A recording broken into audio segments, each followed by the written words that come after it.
Cemetery by Stephen Warrillow. Read by Francis Simmons. The morning was dull. The trees were barely moving in the breeze. It was cold, and though the sun had barely risen, it looked like it could be a nice day. The odd wood pigeon exploded from a tall elm, as wood pigeons tend to do. Strange affair, that one. There were very large trees in the cemetery, planted around its perimeter. They were there long before the cemetery had arrived. The oldest grave was carved with the date 1697. He entered the cemetery through an iron gate, beyond which was a cobbled road lined with terraced houses. It was a steep climb to the cemetery, and the church lay in the middle. Within the cemetery there were a great number of old yew trees. He liked cemeteries, graveyards, call them what you will. He found them peaceful, unlike outside, in the real world. He had found the place purely by accident. Whilst going into town, he had seen rows of gravestones hidden between the trees. What struck him most was that they appeared untouched. All the other graveyards and churchyards nearby had smashed or broken stones, which made him feel sad and angry. He walked up the first of many intersecting paths. The paths were well kept, and the grass was mown, although it was too early in the year for the turf to be trimmed. The paths were swept, and there were no fallen leaves. He had an eye for such things, having worked as a gardener a good few years back. The place was loved and cared for. It felt calm. The other cemeteries he visited that were damaged or broken felt in turmoil, always angry. He'd always been told that the dead couldn't hurt him, but nobody ever said you can't hurt the dead. He loved reading gravestones and trying to imagine what the people buried under them had been like. As he walked, there was a slight breeze, and the leaves rustled.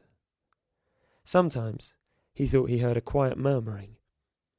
He even swore to have heard giggling, but dismissed it. There was a school next door, and the other sounds could have been the hum of traffic.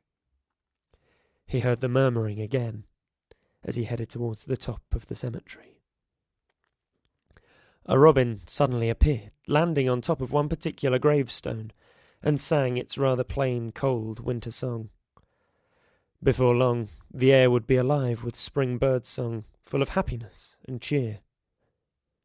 As he walked, he realized he was quite alone. He followed a path to his right where he spied a bench. He was feeling a little tired walking up the slope, so he decided to take a rest. After a short while, he saw an elderly couple slowly walking up the hill towards him. They talked together as they passed. He said, "Good morning." They didn't answer, but kept talking and walked on. He smiled to himself. In the old days they would have said hello. Nowadays, nobody talks to each other, he thought. He stood up and looked around the cemetery. His eyes came to rest on the church at the centre. It was small and stately, which led him to think that it could be a chapel of rest. It intrigued him. He heard a giggle again, but looking around found nobody there. He headed off down a thin path towards the chapel. As he walked, he swore he heard more murmurings, but still found himself alone. The door to the chapel was sealed with a large and bulky lock. Strange, he thought. Was it there to keep somebody in? Or somebody out? He moved past the chapel, and as he did so the temperature began to fall, and in the trees the birds were silent. There was another giggle. Discomfort gripped him as he felt the hairs on the back of his neck stand on end. He walked on hurriedly. As his mood settled, the temperature rose again. Suddenly a young boy ran past, shouting. He said some pleasantry to the boy, but he sped past. He turned to see where he had gone, but the child was nowhere to be seen. He continued to explore the gravestones. The newest marked the fallen from the Great War. He stood for a moment to read and pay his respects. It was the old graves, however, that fascinated him the most. Some were scored only with an initial, while others were completely blank. He always looked over the walls to the rear of the graveyard, to the graves that weren't allowed to be buried under sacred ground. Where was the forgiveness in that? He had always thought. He approached a tiny headstone and felt sure it was the grave of a child. Again, he heard giggling, soft, like a child's. He felt a sudden desire to return to the chapel, but he pushed away the strange urge. The sun had now fully risen. It was going to be a beautiful day, he thought, and yet he still felt cold. He continued on, examining gravestones in deep thought. He wondered, if there is an afterlife, and you are buried here, would you get on with your neighbours? Would it be much like life, where some neighbours you can get on with and others you don't? As the old saying went, you can't choose your family and you can't choose your neighbours. The problem, he thought, is that in death you would have those neighbours for all eternity. He heard a murmuring behind him, but turned to see that nothing was there. He suddenly found himself compelled to walk to the chapel.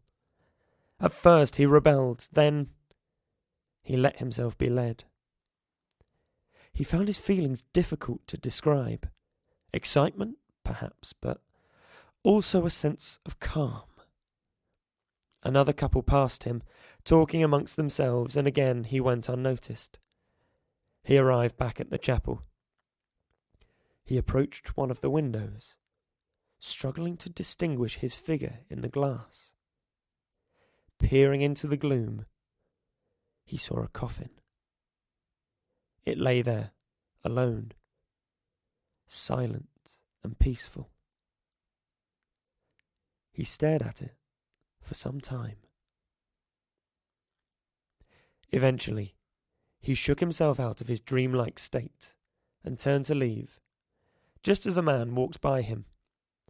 "Good morning. Beautiful day," called the stranger. Yes, it is," he replied. For the first time in a long time, he found himself content. He had enjoyed his morning and was considering nipping to the Cow, his favourite pub, for an early lunch. He left the chapel behind and made for the iron gates of the cemetery. He noticed a freshly dug grave. His pace slowed and then stopped altogether. The stone read, Joseph James Turner, born 5th of March, 1900, tragically killed on the 1st of February, 1926, aged 25. May he rest in peace. He stared for what felt like an eternity. Another boy passed him by and said, "Nice stone, that is." He smiled. Perhaps he would get on with the neighbours. He never made it to the Cow for lunch.